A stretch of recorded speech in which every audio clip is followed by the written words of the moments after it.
यत्फलं नास्ति तपोषा न योगेन समाधिना तत्फलं लभते सोमः कलौ केशव कीर्तना।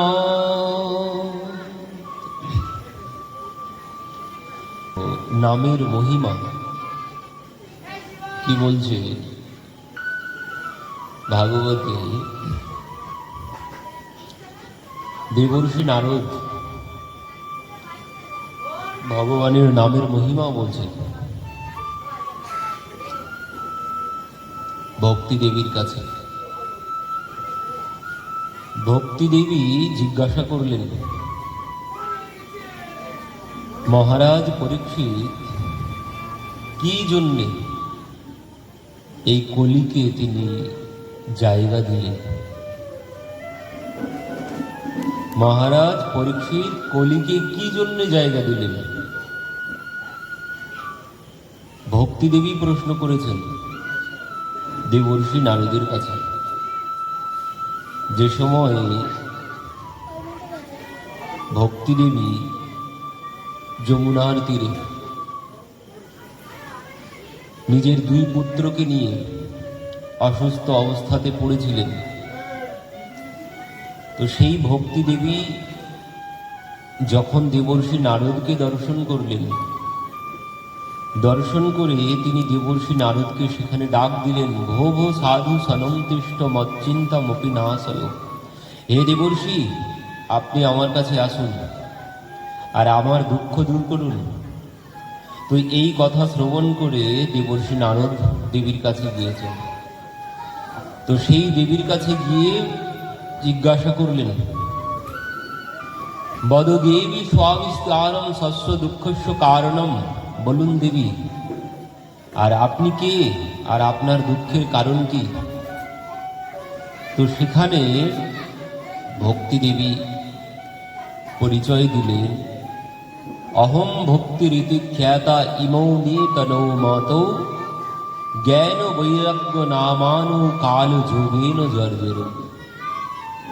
বলছেন আমি ভক্তি দেবী, আর এই যে দুইজন পড়ে আছে আমার পাশে দেখতে পাচ্ছেন, এরা দুইজন আমার পুত্র, জ্ঞান আর বৈরাগ্য।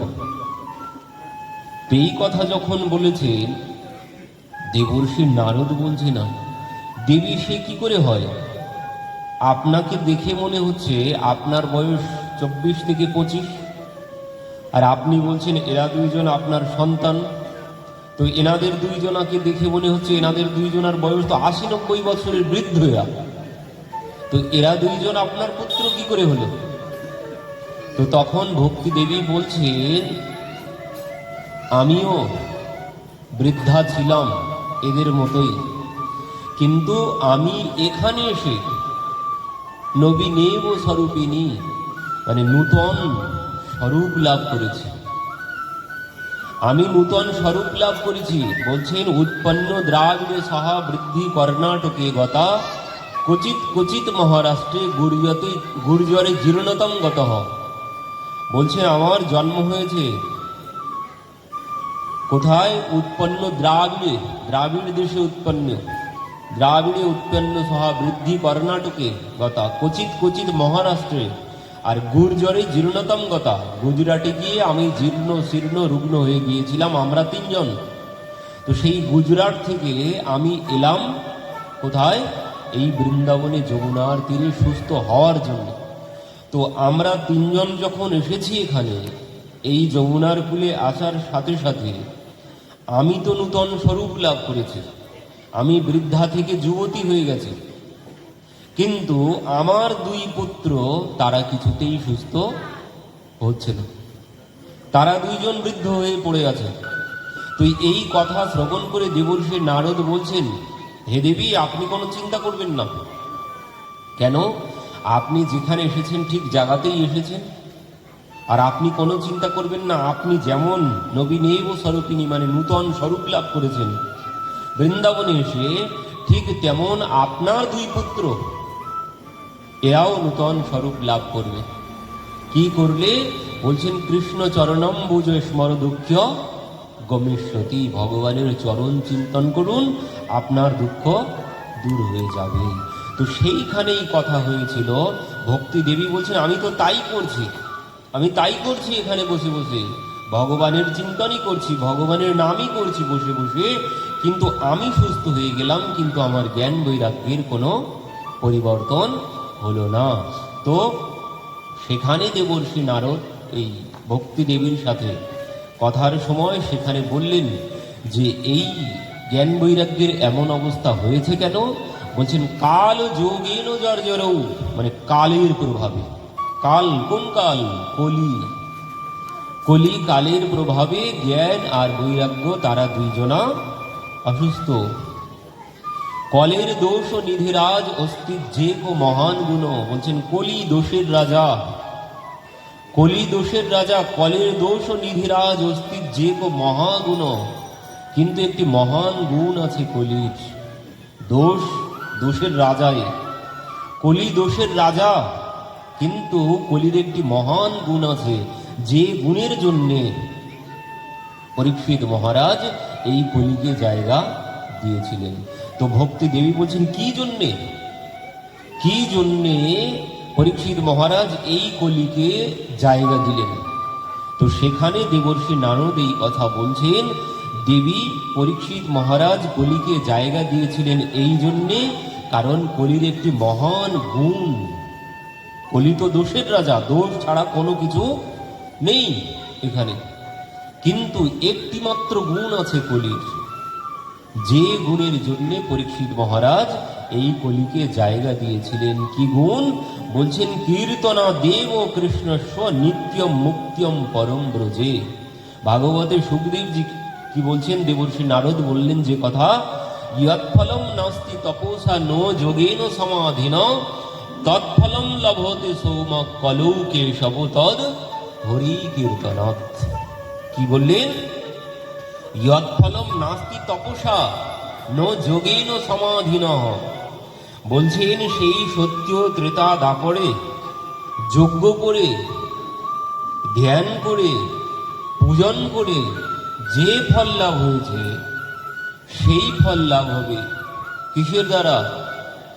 বলছেন ধ্যান করে, যজ্ঞ করে, পূজা করে সেই সত্য ত্রেতা দাপরে কৃতে অধ্যায়ত বিষ্ণুম ত্রেতায়ম যজতি মুখৈ দাপরে পরিচর্যায়ম কলৌ কেশব তদ হরি কীর্তনাৎ। বললেন কি? কৃতে অধ্যায়ত বিষ্ণু মানে কৃতযুগ, মানে সত্য যুগ। সত্য ত্রেতা দাপরে, সত্য যুগে ভগবানকে পাওয়ার জন্য কি করতে হয়েছে? হাজার হাজার বছর ধরে ধ্যান করতে হয়েছে সত্য যুগে। সেই সত্য যুগে কারা ধ্যান করেছিল? বিখ্যাত সব থেকে হিরণ্যাক্ষ, হিরণ্যকশিপু 10,000 বছর ধরে সত্য যুগে, কিন্তু 10,000 বছর ধরে হিরণ্যকশিপু তপস্যা করেছিল। তপস্যা করে ব্রহ্মার কাছ থেকে বর নিয়েছিলেন, আমি যেন দিনে না মরি, আমি যেন রাতে না মরি, আমি যেন উপরে না মরি, আমি যেন নিচে না মরি, 12 মাসের কোনো মাসে যেন না মরি, কোনো অস্ত্রে না মরি, কোনো শস্ত্রে না মরি, তোমার সৃষ্টি কারোর হাতে যেন আমি না মরি, এই বর নিয়েছিলেন। দেখুন অসুররা ভগবানে বিশ্বাস করে, অসুররা সবাই ভগবানে বিশ্বাস করে, তারা ভগবানেরই তপস্যা করছেন, করে ভগবানের কাছ থেকে বর নিচ্ছেন, বর নিয়ে এবার ভগবানের সঙ্গে লড়াই শুরু করছে। তারা ভগবানকে বিশ্বাস করে। আর আমাদের কলির জীবের অবস্থা কি হয়েছে দেখুন, এ তো অসুরের থেকেও ভয়ঙ্কর। অসুররা ভগবান বিশ্বাস করত, আর কলির যুগে কারা তা কি জানেন, তারাই জানেন তারা কারা, যারা ভগবান বিশ্বাস না করেন। অসুররা ভগবান বিশ্বাস করেন, সমস্ত অসুররা ভগবানের তপস্যা করেছেন হাজার হাজার বছর ধরে।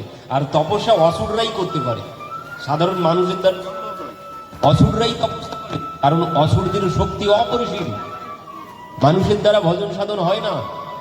অসুররা ভজন সাধন করতে পারে, তাদের শক্তির কোনো অভাব নেই।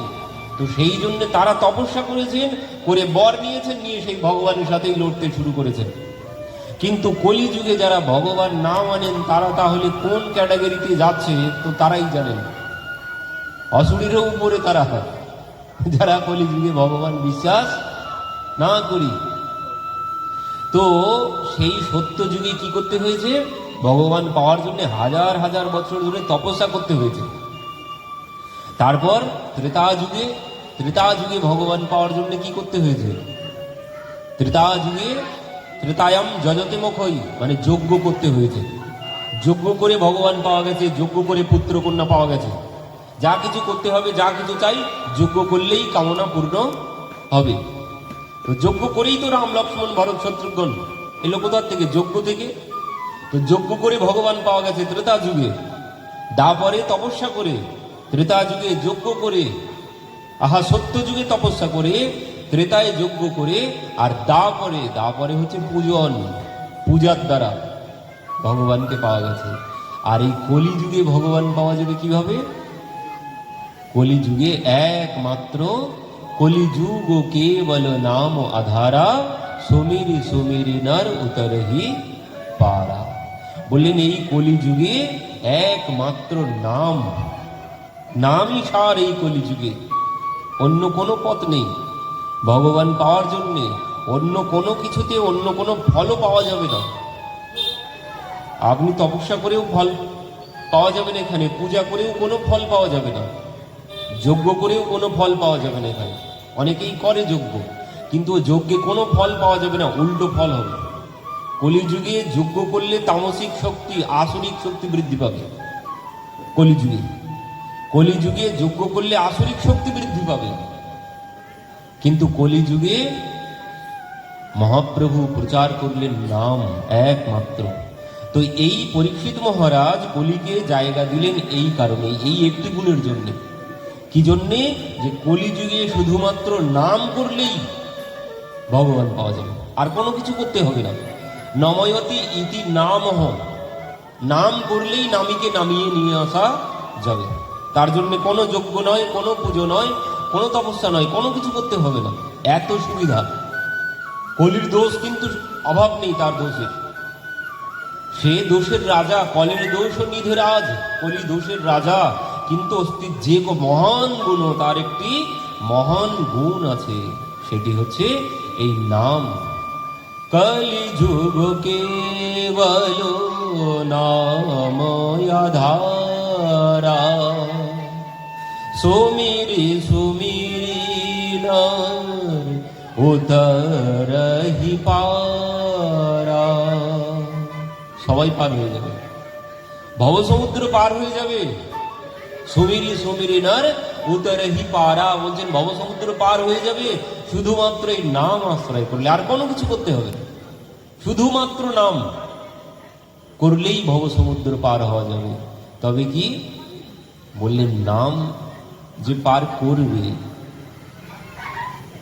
ভরসা চাই, বিশ্বাস চাই, না হলে পার করবে না। নাম আমাকে পার করবে, কিন্তু ভরসা চাই, বিশ্বাস চাই, না হলে হবে না। ওই যে সেই এক মা ভাগবত পাঠে গিয়েছেন, মা দুধ বিক্রি করেন। তো ভাগবত পাঠে তিনি শুনেছেন, মানে বক্তা পাঠক বলছেন ভগবানের নামে ভবসমুদ্র পার হওয়া যায়। যমুনা তো সাধারণ বিষয়, ভগবানের নামে ওই যে উতরহি পারা, সমীরি সমীরিনার উতরহি পারা বলছেন, ভবসমুদ্র পার হয়ে যাবে জীব ভগবানের নামে। তাহলে যমুনা তো সাধারণ বিষয়, যেখানে সমুদ্র পার হওয়া যাবে সেখানে যমুনা কোনো কিছুই নয়। তাহলে সেই মা ধরেছেন, তাহলে তো ভগবানের নামে যখন সমুদ্র পার হওয়া যায়, তো ভগবানের নাম করলে যমুনাও পার হওয়া যাবে। হায় হায়, তাহলে আমি এতদিন প্রত্যেক দিন এক পয়সা করে যেতে 1 পয়সা আর আসতে 1 পয়সা খরচ করেছি, তাহলে তো আমার ফালতু হয়ে গেছে এই খরচ। নাম করলেই যখন যমুনা পার হওয়া যাবে, তাহলে তো আমি অনেক পয়সা নষ্ট করেছি। এবার থেকে নাম করেই যমুনা পার হয়ে যাব। পাঠক বলেছে ভব সমুদ্র পার হওয়া যাবে, যমুনা তো একটুখানি, কেন পার হওয়া যাবে না? তো এই বিশ্বাস নিয়ে সেই মা ভগবানের নাম করতে করতে যমুনা পার হয়ে চলে গেলে, পায়ে হেঁটে। কোনো নৌকা আর তার লাগলো না। তো কিসের জন্যে? বিশ্বাস। তো পরবর্তীতে কি হয়েছিল?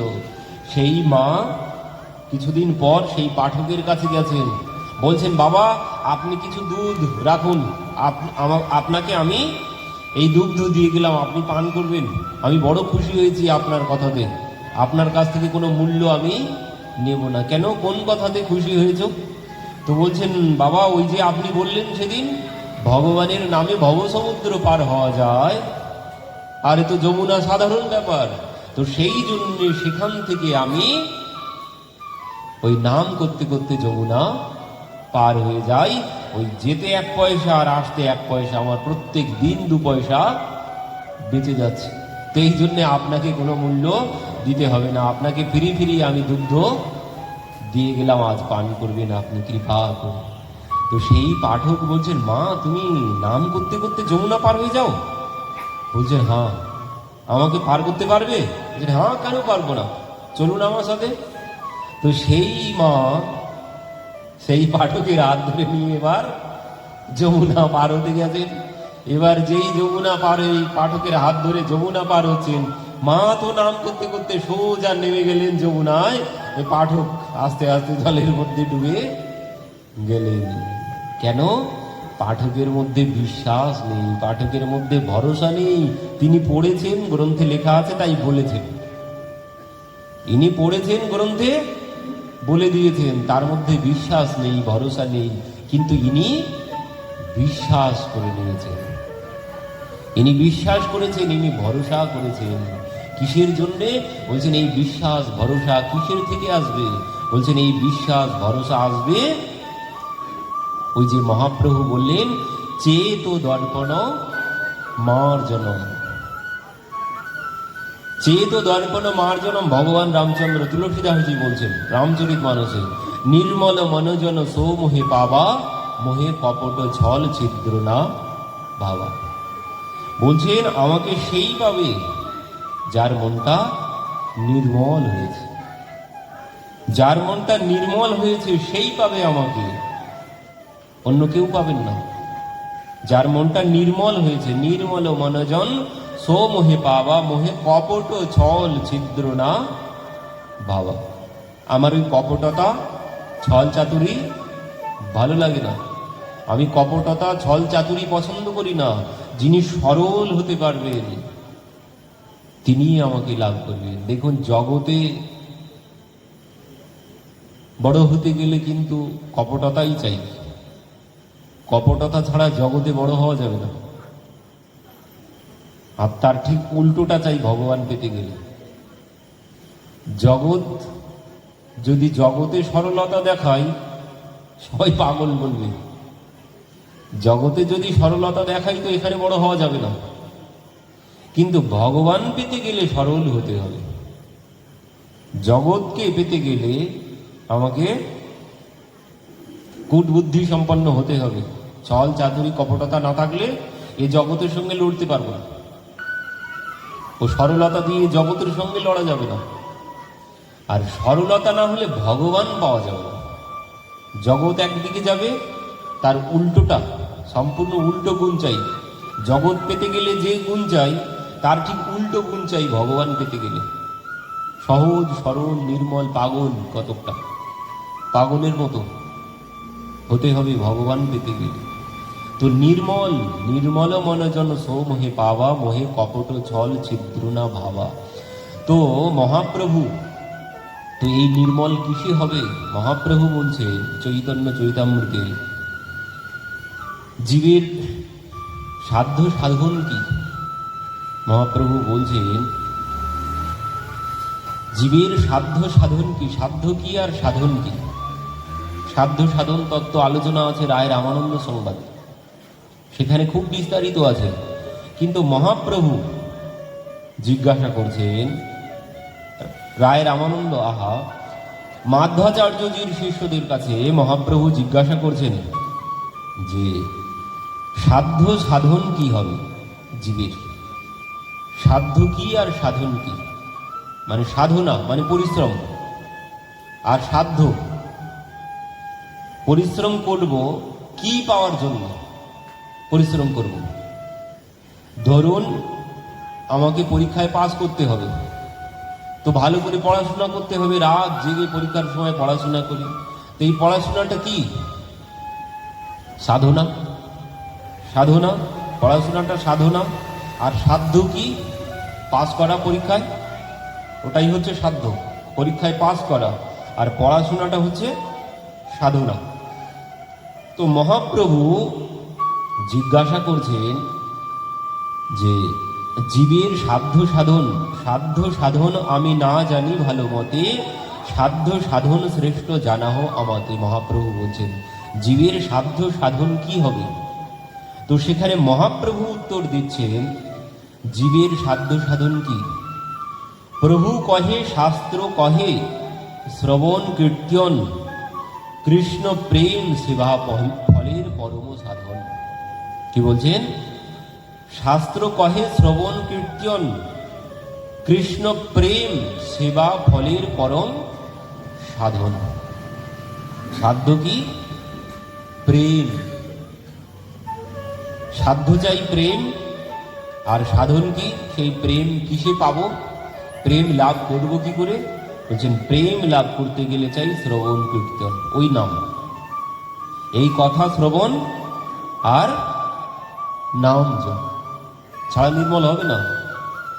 প্রেম চাই, প্রেম ছাড়া কোনোদিন নির্মল হবে না।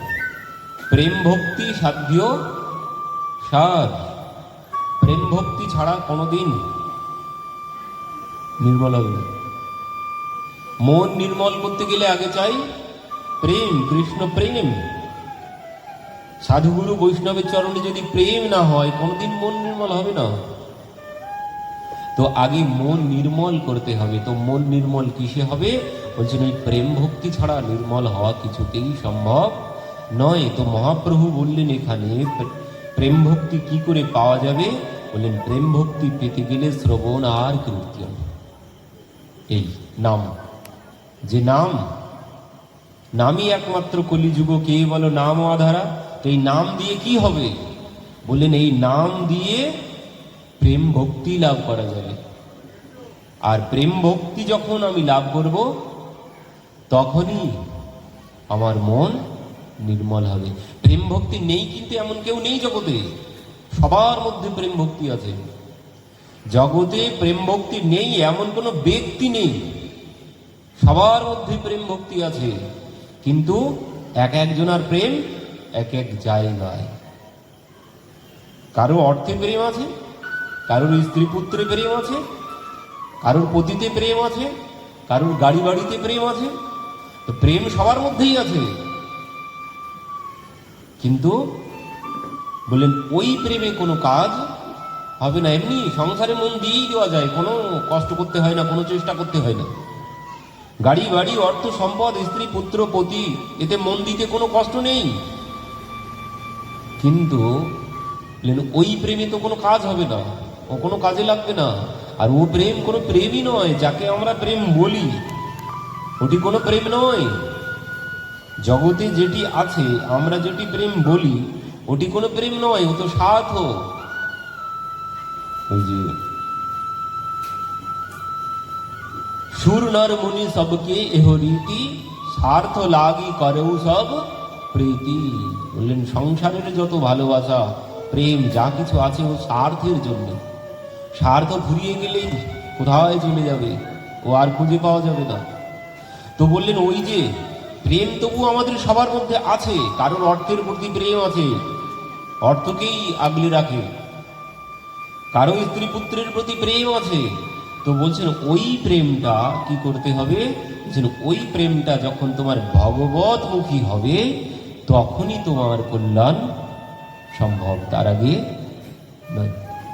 প্রেম যখন ভগবত চরণে হবে তখনই আমার কল্যাণ হবে, তাছাড়া কোনো কল্যাণ হবে না। আর সংসারের মধ্যে যদি প্রেম হয় তো কি হবে? সংসারে যদি মন দিই তাহলে কি হবে? সংসারে মন দেওয়ার পরিণাম কি হবে? ওই যে মরণ কাল মে ভি রহা মৃগ শাবক কা ধ্যান, পুনর্জন্ম মে মৃগ হুয়ে রাজা মোহ নিদান। সংসারে যদি মন দিই রাজর্ষি ভরতের মতো হবে, তিনি রাজত্ব ত্যাগ করেছেন। রাজত্ব ত্যাগ করা কি সাধারণ বিষয়? রাজত্ব ত্যাগ করা যায়? রাজত্ব ত্যাগ করা যায় না। তো বললেন রাজত্বও ত্যাগ করা যায়, কিন্তু স্ত্রী পুত্র আরো কঠিন ত্যাগ করা। কিন্তু তিনি সব ত্যাগ করেছেন। কিন্তু পরবর্তীতে কি হলো? এত কিছু ত্যাগ করার পরেও তিনি কি হলো? সেই হরিণের বাচ্চার মোহে পড়ে গেলেন। আর সেই হরিণের বাচ্চার মোহে পড়ে কি হলো? হরিণটা একদিন হরিণ বাচ্চা এনেছেন, বাচ্চাটি এনে এবার কি করেছেন? তাকে ছোট্ট বাচ্চা খাওয়ানো ধোয়ানো করতে করতে কি হয়েছে? তার প্রতি তার মনটা বসে গেছে। এবার কি হলো? আস্তে আস্তে ওই সে ভজন সাধন বাদ পড়ে গেছে। কি জন্যে? যে রাজত্ব ত্যাগ করে এসেছি, স্ত্রী পুত্র সব ত্যাগ করে এসেছি, কিন্তু এখন সেই হরিণ পেয়ে সব ভুলে গেছি আমি কি জন্য রাজত্ব ত্যাগ করলাম। সর্বস্ব ত্যাগ করে এসেছি সেই গণ্ডকী নদীর তীরে।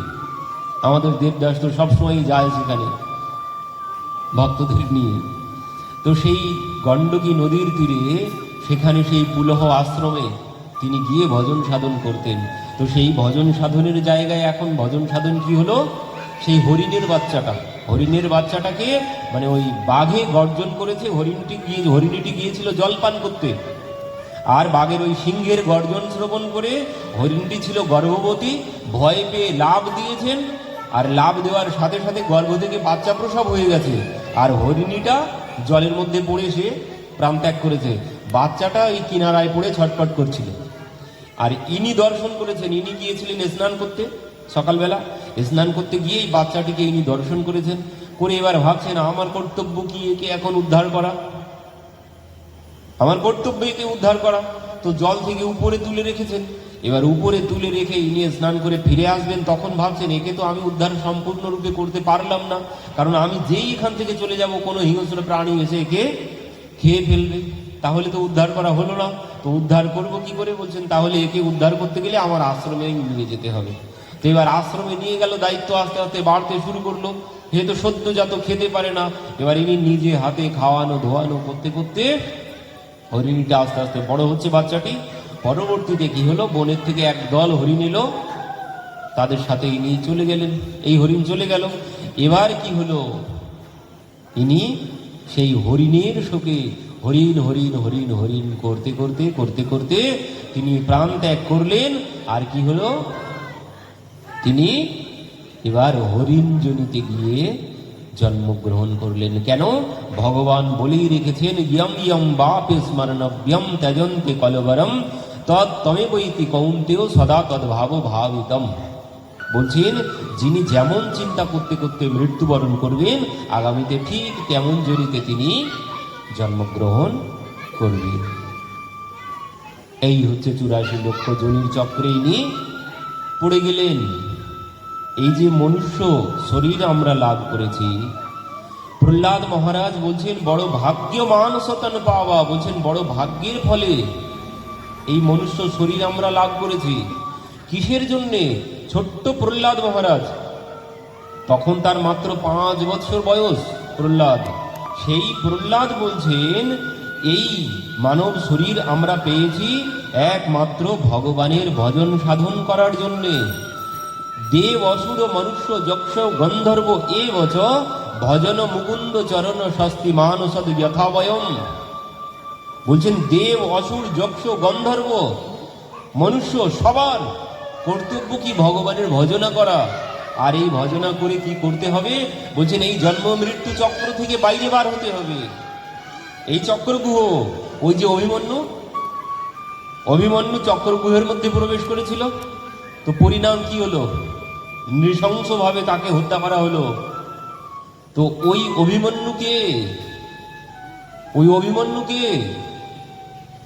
অভিমন্যু সব আমরা। ওই অভিমন্যুর মতো অমন কঠিন পরিণতি হবে আমার যদি এই চক্র থেকে বাইরে না বার হতে পারি। অভিমন্যু প্রতীক, অভিমন্যু চক্রগুহের মধ্যে প্রবেশ করেছে, বার হতে আর পারছে না। তো আমরাও সবাই এই চক্রগুহের মধ্যে প্রবেশ করেছি। এর থেকে যদি বাইরে না বার হতে পারি, এর থেকে বাইরে যদি না বার হতে পারি তাহলে ওইভাবে মরতে হবে, যেভাবে ওকে সবাই মিলে মেরেছে আমাকেও সবাই মিলে ওইভাবেই অত নৃশংস ভাবে আমাকেও মরতে হবে। যদি এর থেকে বাইরে না বার হতে পারি, আমরাই সবাই চক্রগুহর মধ্যেই বসে আছি এখন। ও পরে অভিমন্যু বলেছিল না, পরে শিখে নেব, বাইরে যাওয়ার মন্ত্র পরে শিখে নেব, ও তো আমার পিতা, তিনি জানেন, তো আমি পরে শিখে নেব। ওই আমরাও তো বলি ওই এখন কেন, পরে পরে করব, এখন কেন, এখন তো সময় হয়নি, এখন ভজন সাধনের সময় হয়নি, যখন বুড়ো হয়ে যাব ও তখন বসে বসে ভগবানের নাম করব। আর ওই পরে বললে আর ওই মন্ডল মতোই অবস্থা হবে, ও পরে আর শেখাও হবে না, আর এখান থেকে বাইরেও যাওয়া হবে না। যদি পরে বলি, একজন শেঠজি ছিলেন, শেঠজিকে দেবর্ষি নারদ নিজে বলছেন, শেঠজি আপনি তো অনেক জনকল্যাণের কাজ করলেন, তো এবার একটু নিজের কল্যাণের কথা ভাবুন। কেন নিজের কল্যাণে কি করতে হবে? বললেন কেন, আমি যে এত দান দক্ষিণা করেছি, তিনি খুব দান দক্ষিণা করতেন, তো বলছেন আমি যে এত দান দক্ষিণা করেছি এতে আমার কল্যাণ হয়নি? বলছেন না, ওতে কোনো কল্যাণ হয়নি। তো বললেন কল্যাণ কিসে হবে? বললেন যদি নিজের কল্যাণ করতে চান তো গলায় তুলসীর মালা পরিধান করুন, করে নাম করতে শুরু করে দিন, ভগবানের নাম জপ শুরু করে দিন, তাহলে নিজের কল্যাণ হবে। ও গাড়ি বাড়ি অর্থ সম্পদে কোনো কল্যাণ হবে না, ও গাড়ি বাড়ি অর্থ দিয়ে এই চক্র থেকে বাইরে যাওয়া যাবে না। তাহলে বলছেন ওই গলায় তুলসীর মালা পরিধান করতে হবে আর নাম আশ্রয় করতে হবে। তো সেই শেঠজি বলছেন দেবর্ষি সে কি কথা, আমি এত ধনবান ব্যক্তি, আমি তুলসীর মালা কি করে পরব? সবাই তো হাসাহাসি করবে, কারণ যার ধনসম্পদ আছে তার লজ্জা লাগে, তার লজ্জা লাগে তুলসীর মালা গলায় পরতে, তিলক করতে লজ্জা লাগে, মাথা নিচু করতে লজ্জা লাগে। তো ইনিও খুব বড় ধনবান ব্যক্তি, তো ইনিও বলছেন ও তো আমি পারবো না, ও তো সবাই হাসবে দেখে। তো তখন দেবর্ষি নারদ ওনাকে একটি পথ দেখালেন, বলছেন শেঠজি আপনার লজ্জা করবে বলছেন, তো তাহলে আপনি এক কাজ করুন।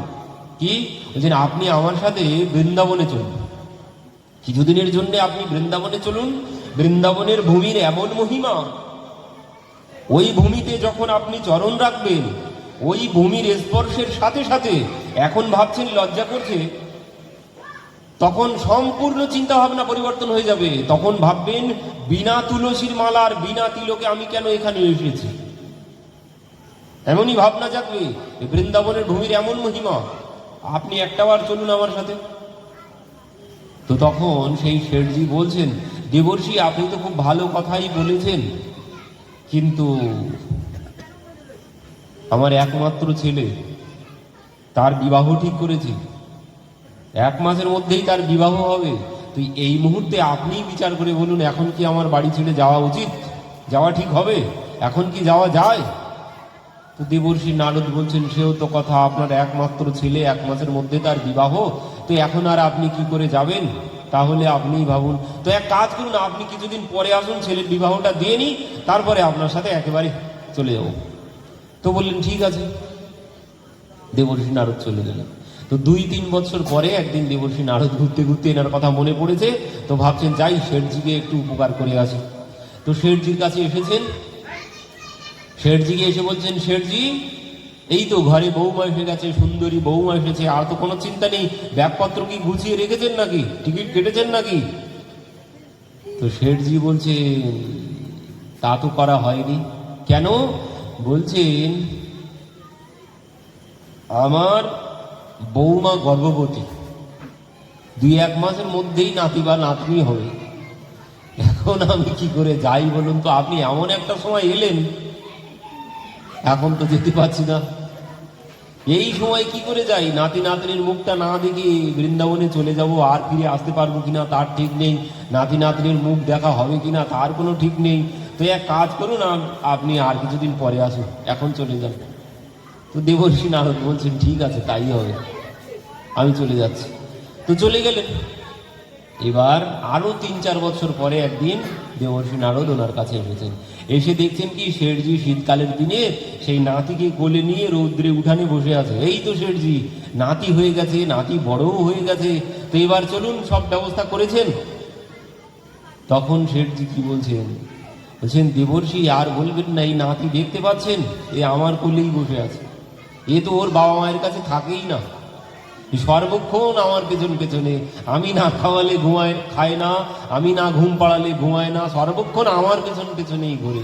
তো একে এখন ছেড়ে কি করে যাই, আপনি বিচার করে বলুন। তো দেবর্ষি নারদ বলছেন, তাও তো কথা, একে এখন ছেড়ে কি করে যাবেন? তো শেঠজি বলছেন, এক কাজ করুন, আপনি আর কিছুদিন পরে আসুন, নাতিটা আর একটু বড় হয়ে যাক, তারপরে একেবারে চলে যাব আপনার সাথে। তো এই বলে দেবর্ষি চলে গেছেন। তো এবার 4-5 বছর পর একদিন ঘুরতে ঘুরতে দেবর্ষি এসেছেন। এসে কি দেখছেন, সে শেঠজি বলো হরি হরি বল হয়ে গেছে। শেঠজি আর বেঁচে নেই, শেঠজি বলো হরি হয়ে গেছে। তো এবার দেবর্ষি নারদ বলছেন, যার সংসারের এত মোহ সংসারের প্রতি, সে মরে গেলেও কোথাও যাবে না, এই চক্র থেকে সে বাইরে কিছুতেই বাইরে যেতে পারবে না। এই অভিমন্যুর মতো ফেসে গেছে, অভিমন্যুর মতো ফেসে গেছি, এবার যন্ত্রণা ভোগ করতেই হবে, সবাই এসে যন্ত্রণা দিতেই থাকবে আমাকে। কিভাবে যন্ত্রণা দিয়েছিল সেই অভিমন্যুকে, তো সেই যন্ত্রণা তো এবার ভোগ করতে হবে। বড় ভাগ্য মানুষ হতেন পাওয়া সাধন ধাম মোক্ষকর দ্বারা, বলছেন এর দ্বারা মোক্ষ লাভ করতে হবে। এই মানব শরীর পেয়েছি, এই মোক্ষ লাভের জন্যে, এই চক্র থেকে বাইরে বার হওয়ার জন্য, এই চক্রগুহ থেকে বাইরে বার হওয়ার জন্যই মনুষ্য শরীর পেয়েছি। অন্য কোনো জনিতে এখান থেকে বাইরে যাওয়ার কোনো পথ নেই, শুধু এই মনুষ্য জনিতেই এখান থেকে বাইরে যাওয়া সম্ভব। তো কি হলো, দেবর্ষি নারদ বলছেন, শেঠজিকে এত করে বললাম, শেঠজি গেল না। তো যিনি, যার এমন মোহ সংসারের প্রতি, সে তো সংসার ছেড়ে মরে গেলেও কোথাও যাবে না। তো শেঠজি গেল কোথায়? তো শেঠজিকে খুঁজতে শুরু করেছেন দেবর্ষি। এবার খুঁজতে খুঁজতে দেখছেন কি, সেই নাতি এখন বড় হয়েছে, সেই নাতি বাগানের মধ্যে বসে আছে একটা কুকুরকে কোলে নিয়ে। তো নাতির কাছে গেছেন, নাতির কাছে গিয়েই তো দেবর্ষি নারদ চমকে উঠেছেন। কি দেখে? ওই কুকুরটাকে দেখে। ভালো করে দেখলেন, ওই কুকুরটা আর কেউ না, ওই কুকুরটাই হচ্ছেন সেই শেঠজি। সেই শেঠজি মরেই কুকুর হয়েছে। তো তখন সেই দেবর্ষি নারদ ওই কুকুরের আত্মাকেই বলছেন যে, শেঠজি এখন কি যাবেন, সময় হয়েছে? তো তখন শেঠজি কি বলছেন, সেই ভিতর থেকে, কুকুরের ভিতর থেকে সেই আত্মা উত্তর দিচ্ছেন, বলছেন দেবর্ষি এখন সময় হয়নি। কেন সময় হয়নি? বলছেন আমার ছেলের বাইরে গেছে কাজ করতে, বৌমার নাতি বাড়িতে আছে একা, তো সারা রাত যে ঘর বাড়ি পাহারা দিই, এখন আমি যেতে পারবো না। আপনি আরো কিছুদিন পরে আসুন, নাতি আরো বড় হোক, মাকে দেখার মতো হোক, ঘর বাড়ি দেখার মতো হোক, তারপর যাবো আমি। তো চলে গেলেন। আরো 4-5 বছর পরে দেবর্ষি নারদ একদিন এসেছেন। এসে দেখছেন সে কুকুরটাও আর নেই, সেও বল হরি হরি বল হয়ে গেছে। তো এবার ভাবছেন শেঠজি গেল কোথায়? তো এবার তখন নাতির বয়স 13-14 বছর হয়ে গেছে। তো সেই নাতি এক পুকুরের পাড়ে বসে আছে, সেই নাতি পুকুরের পাড়ে বসে আছে। সেখানে গেছেন দেবর্ষি নারদ, গিয়ে দেখছেন কি, সেই নাতি কি করছে, এখন ওই পুকুরের পাড়ে বসে বসে পুকুরের জলে ঢিল মারছে। আর যেই ঢিল মারছে, একটা ব্যাঙ, বড় একটা ব্যাঙ ডুব দিচ্ছে, আবার কিছুক্ষণ পর ভেসে উঠছে, আর যেই ভেসে ওঠে আবার ঢিল মারে, আবার ডুব দেয়। তো এইভাবে খেলা করছে। দেবর্ষি নারদ কিছুক্ষণ দাঁড়িয়ে দাঁড়িয়ে দেখলেন, এই ব্যাঙ তো আর কেউ না, সেই কুকুরটা মরে এবার এই ব্যাঙের মধ্যে গেছে। তো এই হচ্ছে চক্রগুহ, এর মধ্যে এইভাবেই ঘুরে বেড়াতে হবে। এ বড় ভাগ্যের ফলেই মনুষ্য শরীর লাভ করেছি, এ শরীর কিন্তু আর পাওয়া যাবে না। তো এই জন্যে প্রহ্লাদ মহারাজ বলছেন যে এই মনুষ্য শরীর আমরা লাভ করেছি একমাত্র এই চক্রগুহ থেকে বাইরে বার হওয়ার জন্য। এর আর অন্য কোনো উদ্দেশ্য নেই, এই একটাই উদ্দেশ্য, এখান থেকে বাইরে বার হতে হবে। আর বাইরে যদি না বার হতে পারি, তো এইভাবে যন্ত্রণা, একের পর এক যন্ত্রণা সহ্য করতে হবে। কত যন্ত্রণা মাতৃগর্ভের মধ্যে, বলছে নরকের মানে নরকের থেকেও বেশি যন্ত্রণা। মায়ের গর্ভের মধ্যে যখন ছিলাম সেখানে নরকের থেকেও বেশি যন্ত্রণা ভোগ করেছি, কিন্তু এখন আর সে সমস্ত কোনো কিছু মনে নেই। আর সেই যন্ত্রণা ভোগ না করতে পেরে স্বয়ং ভগবান বলছেন, যখন 7 মাস বয়স হয়ে যায় সেখান থেকে ডাকতে শুরু করি ভগবানকে। 7 মাস বয়স থেকে ভগবানকে ডাকতে শুরু করি, হে প্রভু এখান থেকে মুক্ত করো। আব জব যাই বেজহু চক্রপাণি, হে চক্রপাণি এখান থেকে আমাকে মুক্ত করো, এবার গিয়ে তোমার নাম করব, যাতে আর এই যন্ত্রণা ভোগ করতে না আসতে হয়। কিন্তু কি হলো, যেই এখানে চলে এসেছি, তুলসীদাস একটি কথা বলছেন, ভূমি পরত ভা ধাবর পানি, জিমি জীব হি মায়ালে পটানি। কি বলছেন, ভূমি পরত ভা ধাবর পানি, যেমন উপর থেকে জল পড়ে বর্ষা, বর্ষা যখন পড়ে তখন কি হয়, উপর থেকে যতক্ষণ না ভূমি স্পর্শ করছে ততক্ষণ কিন্তু পরিষ্কার থাকছে, যতক্ষণ না মাটিতে পড়ছে। কিন্তু যেই মাটিতে পড়ছে তখন কি হচ্ছে, যতক্ষণ না মাটি স্পর্শ করছে ততক্ষণ জলটা পরিষ্কার ছিল, কিন্তু যেই ভূমি স্পর্শ করলো কাদার সাথে মিশে কাদা হয়ে গেল। তো আমার অবস্থা ওই একই হয়েছে। আমি যতক্ষণ মায়ের গর্ভে ছিলাম ততক্ষণ স্বচ্ছ নির্মল ছিলাম, ততক্ষণ ভগবানকে ডেকেছি, হে প্রভু এখান থেকে মুক্ত করো, আর এখানে আসতে চাই না, এই যন্ত্রণা ভোগ করতে চাই না। কিন্তু যেই এখানে এসেছি, আস্তে আস্তে আস্তে আস্তে হইয়া মায়ার দাস করি নানা অভিলাষ, তোমার স্মরণ গেলে দূরে। এখন হয়ে গেছি মায়ার দাস। আমি যে কে আর আমার যে কে সব ভুলে গেছি। এই পিতা মাতা দাদু দিদিমা ঠাকুরদা ঠাম্মা পেয়ে আস্তে আস্তে আস্তে আস্তে, বাবা মা পেতে পেতে আস্তে আস্তে বাড়ি গাড়ি স্ত্রী পুত্র, এই করতে করতে সব ভুলে গেছে আমি যে কে।